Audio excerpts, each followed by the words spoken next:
We're back at the Jmack Experience Podcast. We got a special guest today. As you can see, we changed our surroundings. We're not at the factory podcast room today, but we're actually on a camp getaway right now. It's actually with Faith Moving Mountains Church, which is where I met this young gentleman right here. And I'm very excited for this interview because it's definitely different for me, because it's the first time I get to interview someone that's not music related or your typical, just someone that's just doing music stuff. So let's give a round of applause to my man right here, Quis. You don't have a stage name, by the way? No, I don't actually. You never had a stage name? Wow. I just went by my name. Let's give a round of applause to Quis, man.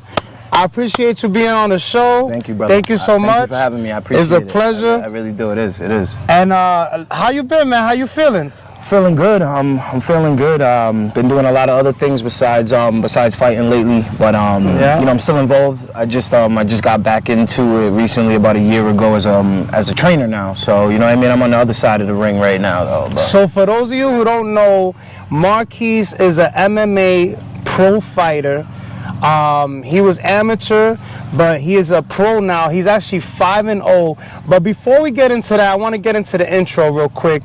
The Jmack Experience Podcast. Make sure you hit us up if you want us to interview you. If you have a story, make sure you email us at the jmackexperiencepodcast@gmail.com.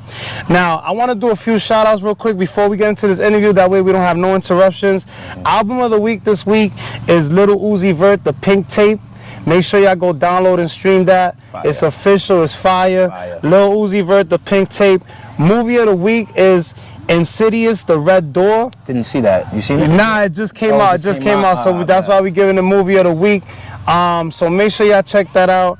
And then Vochincha of the week, we got Tekashi 6ix9ine with Yao Ling La Mas Viral. He dropped the bag. You seen that? He dropped like $200,000 on her. I did. You ever seen that yet? I didn't see it. So I was gonna ask you, what's your take on like gossip and stuff like that? How do you feel about that? I mean, being that you're a grown man, right? I'm pretty sure you don't like partaking in any of that. Yeah, as I've grown older, I really strayed away from all that, because I'm more into the sports things, more into the fighting, more into the boxing and stuff like that. So I kind of stay to yourself. Right. So I don't go down that rabbit hole too often. You know exactly. what I mean? I'll listen if it's, you know what I mean. If you hear if it's interesting, right? And you find it funny and stuff, but you don't partake in none of that. Yeah, no. I got you. Now, once again, Quis, episode 6. It's a pleasure to have you on the show. Now, being that you're a pro fighter, MMA, let's just backtrack real quick before we get into all that. Where are you from, more or less? Originally from Boston, Massachusetts. Okay.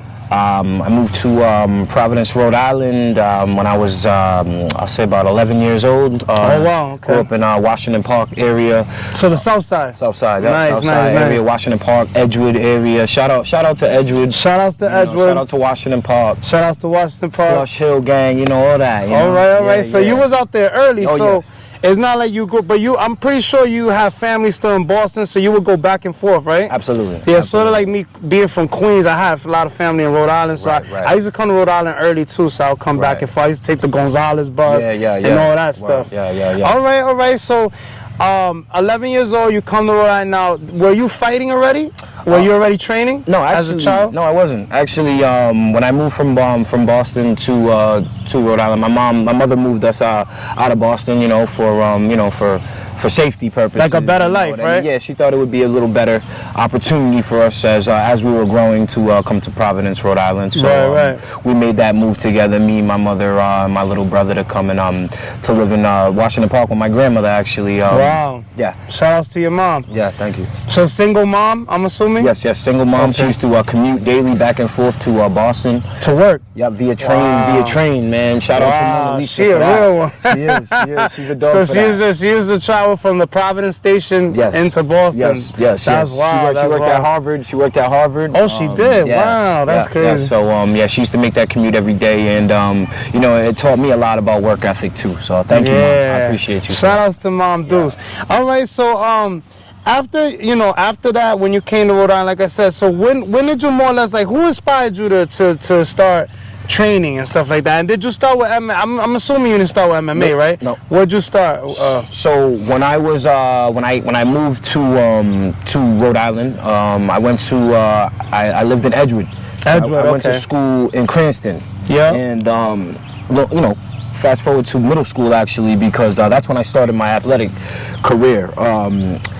It was at Parkview Middle School actually, and there was a coach by the name of Tommy Lynch. I still speak to him. Shout outs to Tommy Lynch. Yeah, I still speak to Coach Lynch to this day, and he was good at picking, you know, some, you know, the brothers from the inner city and kids from the inner city to wrestle for him. Oh, you was so that's what I was gonna ask you. You coaching, you doing what? So you were wrestling for him? Yes. So you started with wrestling. I started as a wrestler. I started That's crazy. As a wrestler. So you were into WWF and all that stuff growing up? I definitely was, though. I was into the Jimmy Fly Snicker. I was into the Ultimate Jake the Warrior, Snake. Jake the Snake, Throwback. Jimmy Duggan, Hulk Hogan, the original Randy Savage. Randy, all wow. that. You know it's not like before, right? That's why I don't even watch it no more. Like it was more entertaining, I feel. It is. Ric Flair, man. Ric Flair. Yeah, these kids don't even know about They don't know about none of that. So that's crazy. So yeah, that's what I grew up on as far as that type of wrestling. But the wrestling that I did in high school was totally different. You know Okay, what I mean? as far as what? Like what? Because there's more of it's more structured and more refereed. It's not like, you know, scripted. It's nothing like that. It's an athlete against an athlete. It's not a show. No. It's a competition. Competition. Gotcha. Absolutely. And you were really good at it? I was actually pretty good. I was actually really good. Really to good. the point where my 8th grade year in middle school, I pissed my coach off because I played basketball instead of wrestling, because the year before that I did really good my first year wrestling. So you wanted to be a ball player too? Yeah, I thought I was. You was trying to do everything. Bro. I was touching everything. Legitimately, I was trying to touch everything. So I played basketball the entire season, and then it came down to the state tournament. Yeah. And my coach was like, "You owe me, so you better get out here and wrestle." I didn't even wrestle all season. I went out there, made it to the finals. And I was getting beat by a brother of mine. His name is Prasa Sek. He's an Asian brother who me and him ended up going on to wrestling at Cranston High School East together. So he was a problem? Yeah, shout out to Prasa. Shout out to Prasa. He was nice with it? Oh yeah, he was. He was beating me up. He was beating me up during that finals match. Time. As an 8th grader, he was beating me up in that state finals match. And then I ended up taking the position on top, and I ended up turning him, and I ended up pinning him, and I ended up winning the state championship. So you ended up winning. You ever overcoming him and you won him? Yes. Wow. Yes, so you became the state champion? Yes, as a middle school state champ that year. And how old were you there, more or less? It was right before high school, so I'm gonna say I was what, 12, 12, 13. Wow, you was fairly young. So. Yeah. Like growing up, how was it? Was it kind of rough for you? Even though your mom left Boston and it was rough over there, it was still rough on the south side, yeah, no? it was rough, and the reason why it was rough is because, I mean, I didn't have my father with me, and I was forced to be the man of the house, you know what I mean? I had to watch my little brother. Yeah, you know. You the oldest? Yes, I am. Okay. Well, I'm the oldest in my home, because I have older brothers, but, you know, with my brother and me and my mother. With your mom. Right. Yeah. It's me and my little brher Denzel. Shout out to Denzel. Shout out to Denzel. Yeah, local 271 laborer. He's a site developer. He's a union man, union strong. Shout out to him. Always union. That's dope. But yeah, man, I grew up, you know, helping to raise him as far as feeding, clothing, you know, picking him up from school, and then, you know, we'd go to our grandmother's house. My grandmother, who was a pastor, we used to go there every day and hear the word, be fed, and you know, just try to grow up and do the right thing. Wow! So everything comes full circle. Really how you ended up here, and your grandma was a pastor. Absolutely. That's crazy. Life is crazy like that. Yeah, so okay, so now when you were state champion, you were still in middle school. Mm-hmm. What I'm trying to lead to is, how'd you get into boxing? You went to boxing from there? Okay, so after that, After that, I did start a little bit of amateur boxing. Amateur? Yeah. And where'd you train at? So I was training at that point. I was actually training out of my buddy's house. Actually, my boy KJ. Nice. KJ. He's still my best friend. He's my daughter's godfather. So you was training like in the basement type joint, hitting the punching bag? We were training there. He was training me. He was training basics with me, and then from there is when I started my amateur boxing career at 401 Boxing. Shout out to Jose. Shout out to 401 Boxing, which helped you know, start my career as a fighter. That's over off of Elmwood Avenue in Cranston. Nice. Jose's been there for years. Jose's got a nice stable of fighters coming up. Shout out to Dan Cormier too, who's over there helping him out too. Shout out to Dan. It's a great camp over there, and he's been there for such a long time. And if anybody knows boxing in the state of Rhode Island, it's Jose. They're the ones that got you started. Yeah, Jose got me started along with Boletto's boxing. Shout out to Gary Boletto Sr. Gary Boletto, I heard of him. Gary He's Boletto, nice, right? yes, man. Gary Boletto is one of the nicest men I've ever met in my life. His son, Junior, I still speak to him all the time. Great family. So you know, those were my beginnings, from 401 to Boletto's boxing, which is now actually Lamont Powell's spot. Wow, that's crazy. Everything. Shout out to Lamont Powell, man. I'll be back in the gym on Monday. Hey. You already know, he's back in there. You know what I mean? So you know, it's crazy how Rhode Island is, man. Yeah, everything always comes back full circle. I feel it's wild. All right, so now you start training there, and then you're still doing wrestling in school. Yes. So I was still wrestling. I ended up going on to high school. Wrestling. What school was that again? I ended up going to Cranston High School. Cranston East, all right. Yeah. And I ended up winning a state championship there. You won a state champ. Well, you got a whole bunch. You must have had mad trophies in your room, bro. Had a lot of medals. You was doing all right. Trophies, you know what I'm saying?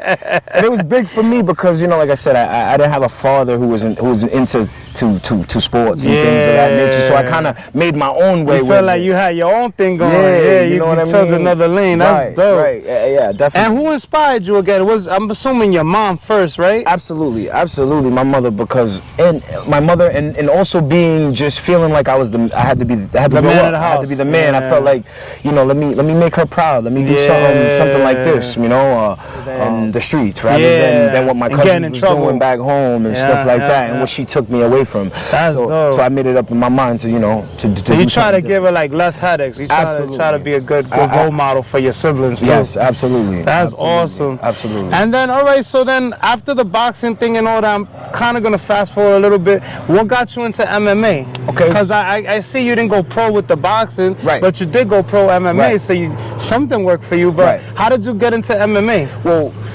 normally as a wrestler, when you wrestle at a level, whether it's high school or even a higher level as college or something like that, usually the fastest and the easiest transition to fighting is MMA. Wow. It is, for us, it is. For a wrestler. Right. Yeah. For a wrestler, it is. If you notice a lot of D1 wrestlers, a lot of wrestlers who are high-level Olympians, they usually end up into the UFC eventually. And they become professionals. Right, and they become you know, professional fighters. So could you believe how far it came? Oh, MMA? Man, the sport has come so far.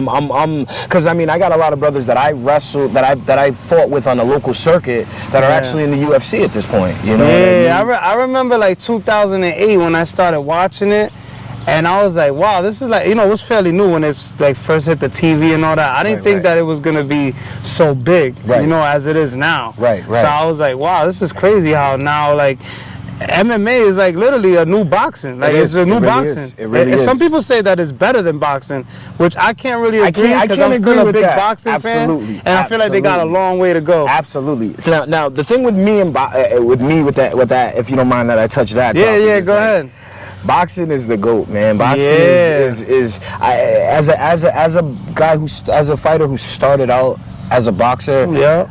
I mean, I just love the sport so much. I love everything about it. I love. It's like a dance. You know what I mean? It's like a dance. They say if you know how to dance, you'll be a good boxer. And that's why I was pretty decent at it. I caught on to it. You know how to dance salsa and all that? I dance bachata. Yo, my bachata is fire. You can ask my wife. Let me find. Well, I see you moving around and stuff. I'm with a Dominican woman for a reason. That's nice. You know what I mean? So all right, so like, who's your top 5? Matter of fact, being that you like boxing so much, because I could tell you like boxing more than MMA. It's so weird. Maybe I'll say equally, but I know you like boxing a slab bit more. I do. Who's your top 5? I mean, it could be MMA, it could be regular boxers, old boxers. Who you like? Like, who's your favorite out of all time? Because when it comes to boxing, I'm an old school guy. So I'm definitely. You like Kimbo slicing them people like that? Nah, like stay away. That's not perfect. All right, go ahead. Let me hear who you like. I'm definitely gonna say my number one favorite boxer of all time is Muhammad Ali. Muhammad Ali. Shout out to Muhammad Ali, man. That's Rest crazy. his soul, man. Rest his soul. And because, you know, I came, you know, I did revert to Islam. Oh wow, that's you know what I up. mean. And so I mean, as a Muslim, knowing about other Muslims and knowing about Muhammad Ali and his struggle and what he went through and the change that he made from Nation of Islam to Sunni Muslim, it was a beautiful thing. It was a beautiful story behind it, you know. So that's and besides that, just his attitude, just the way he created his own style is the reason why I idolize him, and I know so many other fighters and so many other people in the world do as well. And he used to rhyme when he used to talk. Do you believe that? He's like one of the first rappers. I always say that he really had the rhymes on deck. I was like, he's nasty with the flow. Float like a bee.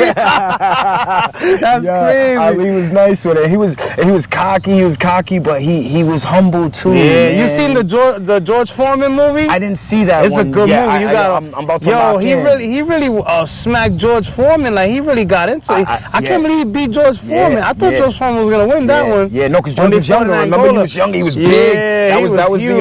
That was the Rumble in the Jungle. Yeah, that's classic. Make sure y'all check out that movie, George Foreman. That's crazy. that fight. But George Foreman was humongous back then. Yeah, he was no problem. He was a problem. Yeah, he was a dog. He really so you like Muhammad Ali? Who else you like? I'm giving it next to the other Muslim fighter is Mike Tyson. Mike Tyson. Shout out. That's my favorite fighter. Iron Mike. Shout out to Iron Mike, man. You know, legend. Again, his story is just amazing. Everybody knows he was Muslim too. And he was Muslim. And he was a Muslim. He's still too. Muslim. He's still a Muslim fighter. I love.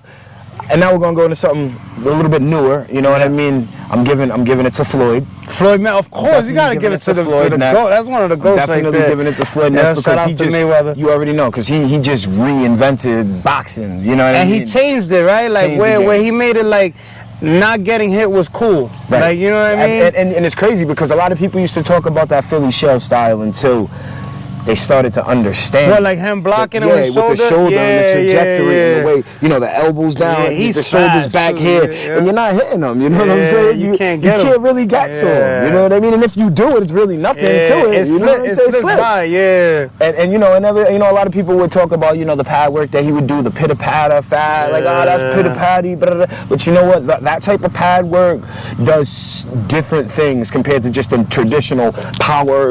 And it's good for you. It's good for your stamina too, right? It's amazing for your stamina, and it's amazing for your brain. The power, the brain power is what's so important. Because it's training your combos and all that, right? Yeah. And it's training those hands to know what comes after, what goes after this one, that 6, that 2. You know what I mean? Like it's a beautiful art, man. I think that's why he's so fast because of that too, right? He mastered all that. Absolutely. And that pull, and then he throws that 2 right over the top. You know, that's what he's known for. And you know what's funny? Not to cut you off, but shout out to Lamont Powell. One of the reasons why it's so hard for me sometimes, like I have a hard time when I throw punches.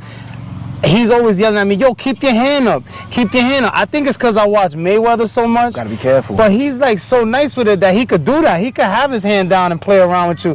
I'm not a Mayweather, so that's why he's like, bro, you need to keep your hand up. Like, yeah, you know what I mean? You're not Mayweather. But I've been watching Mayweather so much that I think it's in my head that I could do what Mayweather does. Because Mayweather don't keep it. If you notice, he throws it and he be playing with it. Like, he play around. He put his hands down completely. Like.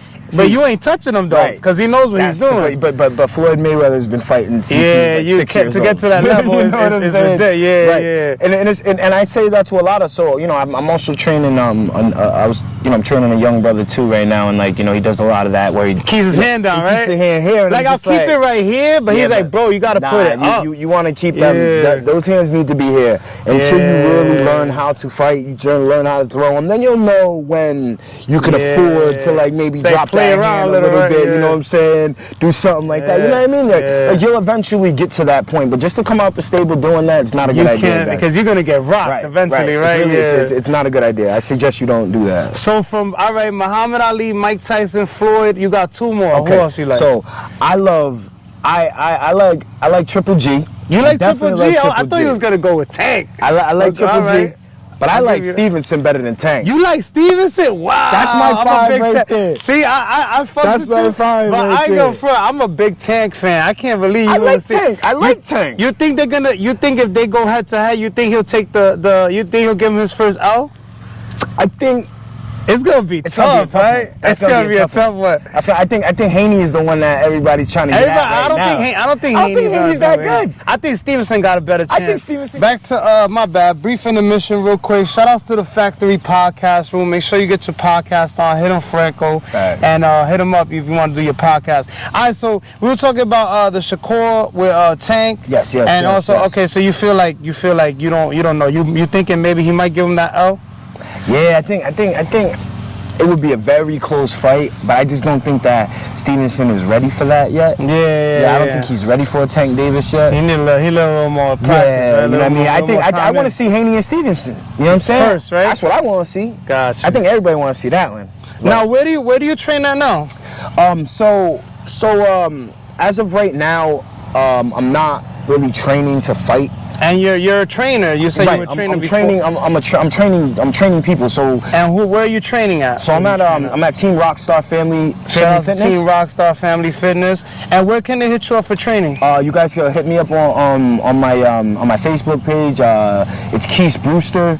Quis Brewster. Quis Brewster. Got you. That's me on Facebook. Quis the Great.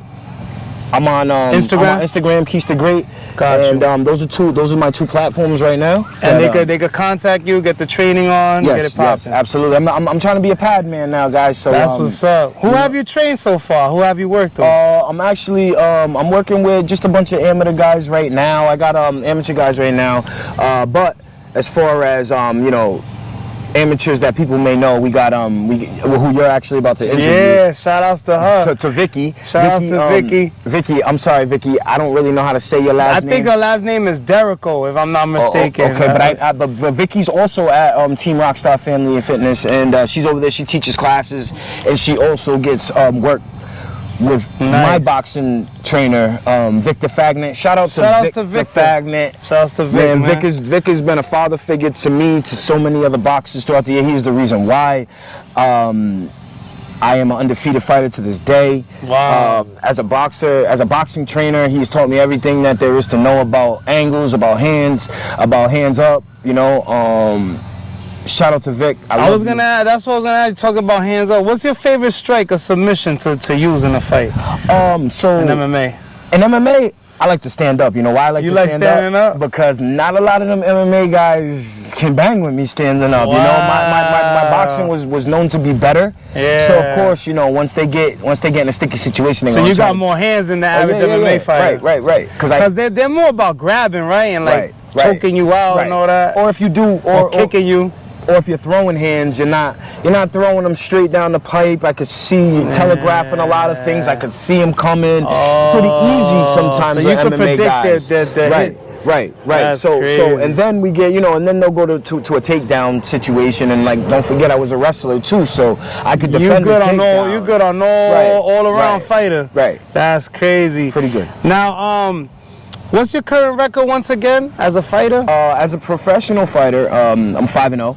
5-0. Shout outs to you, man. Yeah, man. As an amateur, I did take a loss. Shout out to Carlos Candelario, Puerto Rican brother, who is actually a friend of mine now, man. And shout out to my Boricuas. You know what I'm saying? And the Cannon, that's his name, the Cannon. The Cannon, huh? You know what I mean? He throws some bombs. Through, huh? He throws some bombs because he cracked me with That's one. crazy. Put me right on my butt. How many rounds y'all went? He embarrassed me, dude. He beat me up in the first round. Wow. I took that, but So you were sleeping on him, I'm assuming, right? Absolutely. I was talking a lot of junk. I mean, I was trying to, live up to that McGregor. Amping the fight. You know what I mean? Yeah, I was just trying to amp it up.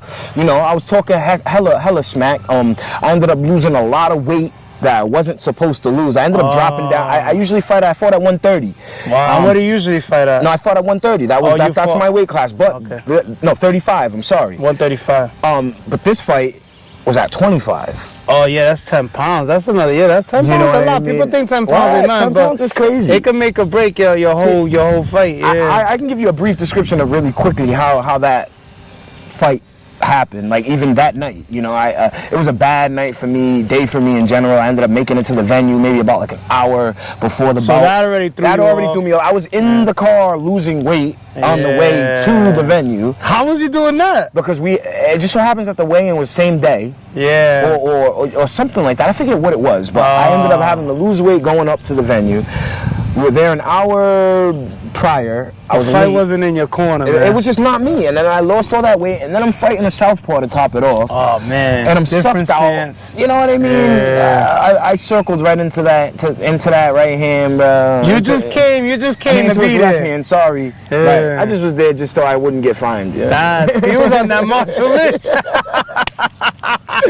That's crazy. My boy did work, man. And shout out to again Carlos. Shout out to the He's Cannon, in the man. UFC, man. So proud of you, bro. Thank you for banging with me, man, and giving me that opportunity, man. It made me the professional fighter I am today, bro. Thank you, bro. Yeah, life is all about living and learning. That's why we call this the Jmack Experience Podcast. You live through your experiences, Absolutely. right? I know you can agree on that. Absolutely. Now, Absolutely. Where have you fought arena-wise? Like, have you fought like any other states or just like locally, like Providence, Boston? Yeah, so have you done anything anywhere else though? So you know, in the amateur circuit, we did, you know, little like the Plymouth Memorial Hall. Oh, nice. I fought there. I fought at a few other venues in Massachusetts. I can't remember as an amateur, but as a professional, I fought pretty much all of my fights at Twin River Casino in nice. in Lincoln, Twin River got Lincoln, some good Rhode Island. ones. Yeah. So before COVID, we were doing all of our fights there, and then after COVID, they haven't started to fight there again, but they're fighting in Connecticut at Mohegan. I fought in Mohegan too. Gotcha. You know what I mean? Mohegan Sun. Right. So I've been I've fought in a few venues, which is nice, which is very nice. Nice. And do you feel that fighting is more mental than physical? Oh, absolutely, 100%, man. Like, because the physical will come. Yeah. You know what I mean? You could train your body in the physical, but the mental takes, like, if you have it, you got it. And if you don't, it's tough to get it, bro. And it's going to take a lot of practice. Right. I mean, I've realized that, you know, I wasn't a gym hero, you know what I mean? I wasn't in the gym beating people up. I was in the gym actually getting my ass kicked, you know what I mean? But it was different when I was under those lights, though. And it prepared you mentally, right? Absolutely, absolutely. You got to learn how to lose before you win sometimes, right? Absolutely. That's real. Absolutely, 100%. And what does it mean to you to be a fighter? What does that mean to you? It means that I'm in an elite category of men. Yeah, that's crazy. Because, you know, I hone a skill that a lot of people wish they had. Yeah. You know, and like people pay armed security, people that can fight, people that. Absolutely. You feel me? Absolutely. And me being small in stature, I love it even more because for the most part, I may be overlooked. I may be judged on my stature. You know what I mean? Yeah. And I'm okay with that. But I do know that I can defend myself. You use that to your advantage though too, because that's a good thing sometimes. Absolutely, it always has been. Always has been. That's awesome. Yes. That's awesome. Yes. And what separates you from every other fighter in your division? In my division, what separated me was my cardio, man. You were telling me about that like recently. Right. You're big on cardio, right? Absolutely. So you feel like it's not all weights, and train. Absolutely not. You got to get that run on, huh? Oh man, listen. If you're a fighter, you better get on that horse. You gotta get on that horse, baby. You gotta get on that horse. You gotta get your 5 in every day. I mean, shout out to Coach Vic because shout out to Coach Vic. That's where I get that. I got that mentality from. 5 miles a day, 5 miles a day, on a treadmill or on the road, and he would be able to tell if you were putting in that road work because of when you were hitting those pads. You know what I mean? Or when you was hitting that bag later on that night, he'd be like, "Oh, I could tell you're running," or "I could tell, have you been running?" Like he'll know. You know what I mean? So cardio was what separated me from a lot of the fighters because I would intimidate a lot of fighters coming out maybe in the third period, and I'm jumping in the corner. You know, I'm jumping. I'm ready. I'm jumping. You know, they're standing there. They're like their hands is down. They're like tired. You know what I mean? That already is. I already know you got it. Yeah. Just like Mike Tyson said, as soon as I'm staring you down. As soon as you look away from me, he know he won the fight. Yo, that's crazy. Yeah. It is a mental thing. It is. People don't be realizing that. Now, if you could have one dream fight, I know you're training now, but you did tell me you still want to do the boxing thing. If you could have one dream fight, who would it be and why? I mean, a dream. Who would you want to go against? All right. Like, who would you want to fight? Okay. Just to do it. Even if you lose, win, or whatever. I want to fight I'd want to fight my buddy Jay Perrin. Jay Perrin? Now, Jay Perrin, I love you, Jay, and you know we love each other. But I would love to fight him. You know why? Because he's such a dog. He's such a beast out there. He's been in the UFC. He's actually about to fight. He's actually about to fight another homie, Lionel Buggs. Shout out to Lionel. Shout out to Lionel. I bet. So you said Jay would be your dream fight, right? More or less. Jay Perrin, man. That's Jay my Perrin. boy. It's just one of the main reasons is because, man, I just see how he has grown in the sport, man, and how man, that man knows how to dance, bro. That white boy nice, dance, bro. That white boy dance, man. Where's he from? He's from Ireland or something like that? No, he's from Massachusetts, actually. He trained heavy up at Sit Your Tongue in Boston. That's Mark Delagrati's group. Shout out to Mark Delagrati. You know, everybody knows Mark Delagrati. If you know MMA, old school Kenny Florian. If you know old school MMA, you know who Mark Delagrati is, man. Shout out to him, and shout out to Sit Your Tongue, man. That's where Jay came from. It's a Muay Thai gym. Nice. Out of Boston. They had a bunch of dogs in that stable for years, man. Nice with it? Oh my goodness, so nice with it. And just watching, like I said, just watching the brother Jay grow in the sport, man, that's a fight that I would love to have. I mean, I don't know if it's gonna happen. I'm old now, but you never know. Well, when's your next fight, by the way? Oh man, I don't have anything in the makings right now. I'm training people right now, and that's what you're focused on? That's what I'm focused on right now. I'm trying to change some lives, you know what I mean? I'm trying to find a world champion myself, man. Nice. So you're trying to make someone your protege? Absolutely. You never know. I might have to come up in there. You have to train me up and see what's up. Trying to get I'm not cutting my mom's throat, man, but we gotta spread the love around. Yeah, for real. Now I'll be in there. I'm gonna come see you at least a session a week or something like that. We gonna get it in. And it's good to always learn from multiple people because everybody got different styles too. So I'm big on that. I see, and you know what's crazy is I thought about that before, like is disloyal? But now it ain't disloyal. Now that I've come up. Bruce Lee knew all types of martial arts. Exactly. So he's been trained by many others. You know what I mean? So it makes sense. It does make sense. I was big on loyalty, but that does make sense, though. Cross training is a good idea, guys. And where can they find you at once again for training? Oh, you can find me at Team Rockstar Family Fitness. We are in Cranston, Rhode Island, right near the Cozy Grill off of Warwick Avenue. Right next to the Cozy Grill, nice. And then they can hit you up on Instagram. What was the Instagram again? King Quis. King Quis. No, I'm sorry. Excuse me. Quis the Great. Quis the Great. Quis the Great is my Instagram, and Quis Brewster is my Facebook. So we can agree that you enjoy training as much as you enjoy competing. You enjoy absolutely. Training people? I love it. I just love being relevant in the sport. Yeah. So I mean, anything that I could do in regards to fighting is and like you said, it's gonna feel really good when you see someone actually make it to that level, and you're like, wow, I was the guy behind that. God willing, one day. Awesome. And hey, don't forget, I got a 4-year-old son coming up too. Oh, that's what's up. Shout out to him. What's his name? His name is Jabril Marquise Brewster. Shout outs to him, man. You never know. You might see him coming up in these, in these rings out here. AKA Nino, we gonna be out here. Now, have you ever had anyone that was like really overweight, that like kind of like a success story that you got them to lose like a lot of weight? Yeah, me and my buddy actually did start out. We were going consistent. Unfortunately, my brother, he does suffer from some sicknesses, so he wasn't able to really continue. Oh man, sorry to hear that. We were down about 30 pounds, man. Why you got him down 30? Yeah, that's a big accomplishment. I know I felt good. Lamar actually got me down from 280 to 220.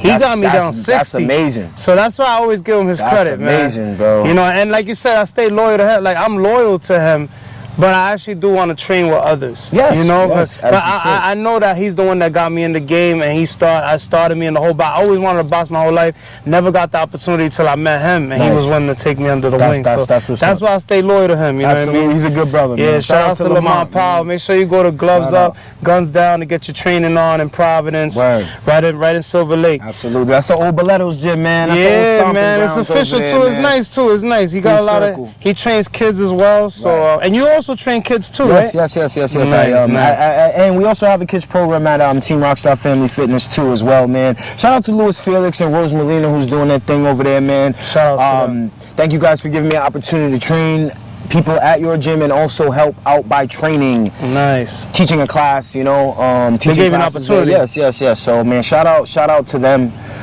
You guys are family, Louis. We grew up. We from the mud, baby. So you already know what time it is, bro. Facts. Anything that you haven't accomplished that you feel like you still like trying to achieve that goal? Absolutely, man. I want to take a professional boxing fight, man. Nice. I have to take one more fight. And what weight class would you be fighting in? I mean, I got a little heavier, so maybe 45 around there. You know what I'm saying? Because I usually fight at 35, but 45, I'd be cutting still.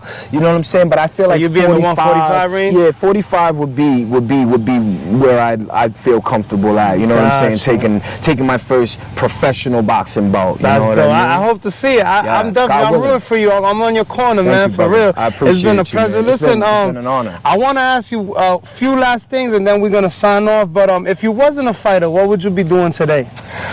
Oh man, if I wasn't a fighder, you said you played ball at one point. You think you'd be playing ball? Because I played football. I grew up playing football as well. Everything. I think I probably would have pursued the football thing. Football? Yeah. You played tight end, huh? Nah, I was little, man. I was a running back. You was a running back? Nice. Running back and a cornerback, man. That's you know what I mean? Those are the two positions, and I actually helped.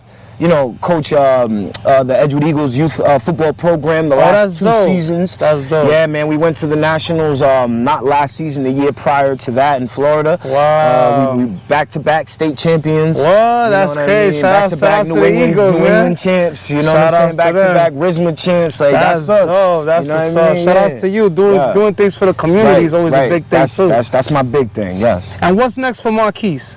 Oh, man. I'd actually like to get involved with this. You want to do the podcast thing? I might be able to help you with that. You help me, I help you. Say that. I got you, man. Come to the Factory Podcast Room. We're going to hook you up. I'd love to. That's dope. And you got a name for your podcast? Are you still thinking about it? I'm still thinking about it, but I mean, I want to gear it towards something towards the men. You know what I mean? Because I honestly, it's not going to be about fighting. I'm assuming, like boxing and all that. It's not just going to be about that. But you want to do something different, right? Right. I want to touch real life topics in regards to men, to the kings. You know what I mean? That's dope. I like that. To what we need. So like a motivational thing. That's what we're doing here. We're trying to motivate people. That's why it's called the Jmack Experience Podcast. So we're trying to motivate people. Like every guest that we get, like someone like you, someone might be seeing this, be like, wow, he's a fighter, he's a football player, he did this, he did that. Right. Maybe I could do that. Right. You know, that's what this show's about. Absolutely. You know what I mean? And I appreciate you coming on once again. Thank you for having me. And can we agree that all the experiences that you went through got you where you are today? Oh, absolutely. Because they all were not pleasant experiences. I did spend some time in jail. Wow, sorry to hear that. I mean, it happens to the best of them, right? It happens, but that helps. And sometimes you need it to learn too. Absolutely. You got to bump your head a few times, like they say, right before you get it together. Absolutely. Because we all been there. Like they say, that's that thing. Like you keep bumping your knee on the edge of that table. Eventually you're gonna find a different route. And stop bumping. Exactly. Yeah. So fortunately, I was able to do that. And you learned from it. And you moved on. That's what matters most. Absolutely. That's dope. Any advice for anybody out there that might be experiencing the same situations that you went through? Absolutely, man. Just listen. You don't ever give up on your dreams and your aspirations, man. Because I'm big on that too. Because I at one point felt like there was nothing for me. There was nothing else for me because of my record. And fast forward to now, I'm a proud member and a journeyman iron worker with Local 37 in Providence. Wow, shout outs to you, man. I'm gonna give you a round of applause for that. Real talk, man. That's dope. And a professional. I can say I'm a professional fighter as well. So I've definitely changed my life, and I'm thankful for what I went through to get to where you are today. Absolutely. Right? Absolutely. That's awesome. And any last words or special shout outs that you want to mention? Oh yes. I just want to give all glory to God. Nice. Because without him, none of this would be possible. I give glory to him because that's how me and you met. Yeah. It's been an honor. People come in your walks of life through different ways, right? It's so crazy. It's been an honor. It's been a true honor to be here. I want to shout out my wife, Yasmin. Shout out to your wife. We are newlyweds in a sense. We got a year in. Shout out to her. She's an amazing mother. She's a superhero. She's an RN. Going back to school for her master's degree, man. That's dope. I look up to her. My children, all of my kids, my daughter, my sons, and I have more than one son. Nice. Shout out to the family, man. To the Brewster family, to the Vasquez family, to all the boxers, everybody in the gym, Lewis, everybody at Team Rockstar Family Fitness, Serious Boxing. Everybody, man, I appreciate you all because you are the reason why I am where I am today. Nice. Hey, man, I want to thank you once again for coming on the Jmack Experience podcast. We truly appreciate you. It's been an honor to be in your presence, and I hope you come back to the official studio for a part 2. Oh yeah, we coming back, baby. This is too much fun. I gotta run this back. This was good. We actually did this in the burning sun. My GoPro done turned off like about 3-4 times, but we made the interview happen. We still here. Yo, man, I appreciate you once again. Thank you, Marquis. Pleasure, bro. I'll definitely be in the gym soon. And make sure y'all hit him up for some training. Stop being cheap, man. Get your training on. It's definitely worth it. Health is wealth. You know, I used to think before, like, oh, I gotta pay $200-300 for training. I can save that towards another bill. But you know, without your health, you can't do nothing else. Absolutely. So you know, sometimes you gotta make that sacrifice. You know, you spend $200, sometimes $200-300. You spend it on food, sneakers, and dumb shit. You know what I mean? Sneakers. Put it towards your health. You know, and you're gonna learn a skill and something you could take with you for life. Guys, I just want to also